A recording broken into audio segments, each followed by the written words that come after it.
È già iniziato lo scontro tra Roma e Palermo sulla possibile decisione del governo Musumeci di posticipare la chiusura delle attività di ristorazione alle 23. Una decisione che consentirebbe ai soggetti interessati di respirare un pochino per non essere costretti a chiudere definitivamente le loro saracinesche.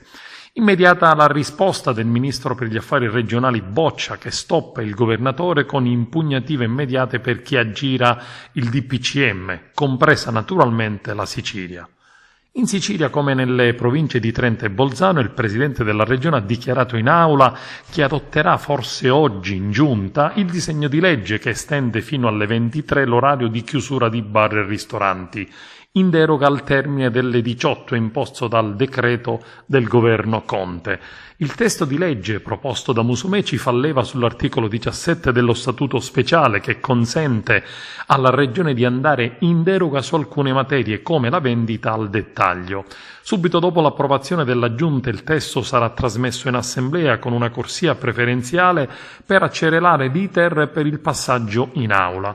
È chiaro che sul testo si dovrà pronunciare il Consiglio dei Ministri, anche se le dichiarazioni del ministro Boccia non sembrano lasciare spazio ad alcuna mediazione.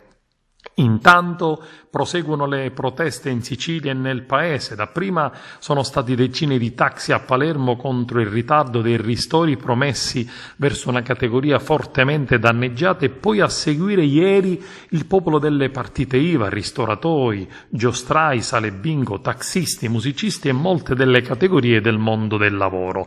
Preoccupazione e tensione fra le strade del centro storico a Palermo, con lanci di lacrimogeni ed altro che rischiano di complicare ulteriormente il problema sociale causato dall'ultimo DPCM firmato Giuseppe Conte.